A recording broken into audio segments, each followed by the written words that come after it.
Suppose you had to give a concert on Mars. How would you introduce Cliff Richard to the aliens over there?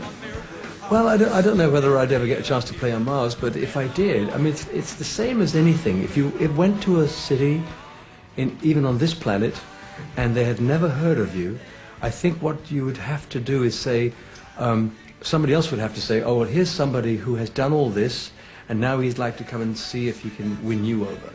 And then you'd have to let me be free on the stage, and I would either win or lose. But I would just do what I always do. I would introduce myself by singing the best I could sing. I would get the best show together and say, do dancing and light shows, and introduce myself that way so that whatever their memory was, it would hopefully be a good one. What would be the first song you'd sing? I'd sing Move It first, because it's the first record I ever made, and I still sing it on stage. It's just a very, very good pop song. Maybe the first rock and roll song that was recorded outside America that still sounded American. You know, but when the Shadows joined me, they thought that I was American, and I was very happy with that. Because, and the first song was Move It. Do you have loyal fans? They're very loyal. But everybody has the same thing. We all have a loyal group of fans who would come to Mars. In fact, if I did a show in Mars, I would be certain to take some of my fans with me just so that they would queue up outside for a couple of weeks and get everybody else excited.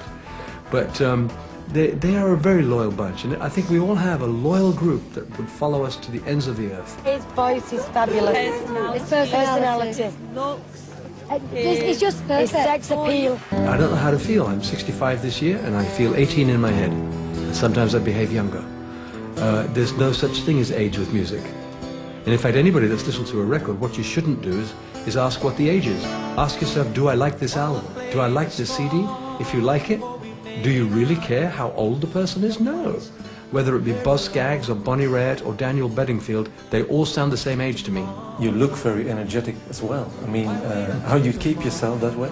Well, I mean, I tried not to get fat, so I've been careful with how I eat, and some exercise always helps. So I play tennis when I can, usually with a professional. I like playing with professional players because then they can make you really run, and your heart pumps and you sweat, and it's aerobic. I've played with a lot of professional just tennis coaches, but I've also played with Steffi Graf, I've played with Chris Evert, I've played with Virginia Wade, who won Wimbledon once. So I'm very lucky to have met these people, and they're happy to have a game of tennis. Well, the thing about the album was that I felt I needed to get away from the comfort of Britain. My career has been really a high-charged business for me, and I've traveled the world with my songs, and sometimes you can become so comfortable that it's almost too easy. And I needed a new challenge. So friends of mine had a publishing company in Nashville, Tennessee, and they said, come to Nashville. Nashville will make you feel rejuvenated, and it did.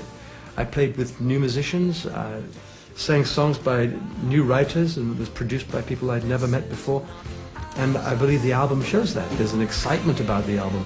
To me, it feels live. I sang in the studio with a band playing next to me. It was like being with the Shadows 45 years ago. On the cover, you have your back against the wall, all dressed in black. What's going on in the picture?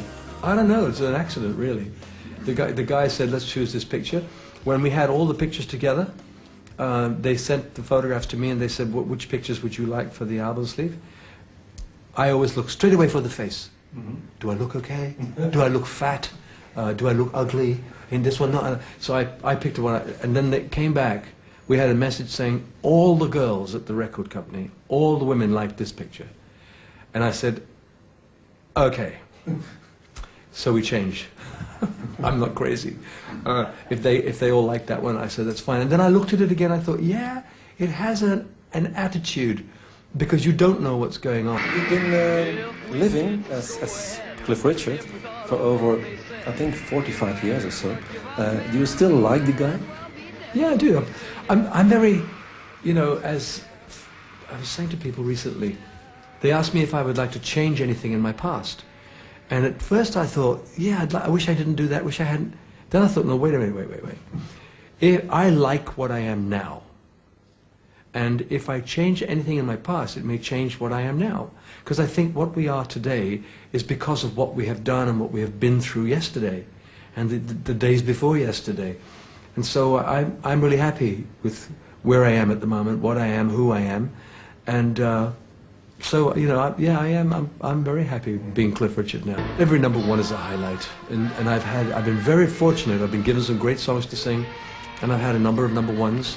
And you know, one year it's hard to pick out a highlight. Well, I did a tour one year, and I thought, this time I'll only sing a song if it's been in the top 5. And then I looked up and I found I had 35 or 36 top 5 hits. That alone gave me a great feeling. I thought, this is fantastic. So highlights are hard to find, but yeah, the number ones were good. I would say that my knighthood, which was, I suppose, my career and my working in charities, was the reason why I got that award. But to me, that was really a highlight, because I could never have imagined, in a million years, I would never have imagined that the Queen would put the sword on my shoulder and I would become Sir Cliff Richard. It seemed impossible. What does it mean? Nothing really, except that somebody honors you. There are lots of people who really enjoy saying Sir. And I meet people and they say, hello, Sir Cliff. Would you like to come this way, Sir Cliff? A cup of tea, Sir Cliff? And it sounds very nice to my ears, but it's also not necessary.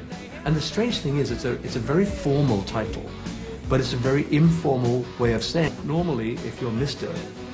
Richard, the surname, the family name, Mr. Richard. When you become knighted and you are a Sir, you are Sir Cliff. So although it's formal, they make it informal by you using your first name, your Christian name. And I really like that. But what's done for me, I mean, it's fun, and as I say, I feel really honored. Perhaps maybe I can get into some restaurants when they're full, but really it's not meant to be used in that way. What's the big difference between Cliff Richard, Sir Cliff Richard, and Harry Roger Webb? Oh, there's a whole planet between us. Yeah. Yeah, I mean, absolutely. I mean, I had a fairly simple background. My family were in India. I was born in India. And when we moved to England, we became instantly very poor. And so for quite a few, 5 or 6 years, we were really in poverty. And so the change was very big. From living in a council house, you know, a state home with a small rental. My father used to have to travel 2 hours to his job and 2 hours back every day. My mother had to work also. We were called latchkey kids, you know, and they had to work, so I would be given the key and I would go and get my sisters from school. So it was a real tough time. And, but I'm glad I went through it.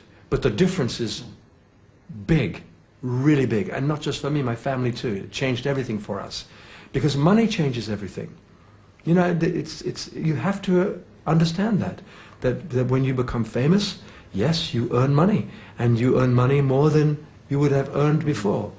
So it changed everything for me, and I appreciate that. And I've been able to help my family with all their homes. You know, most children say, oh, one day, Mommy, I will buy you a house. Well, I did.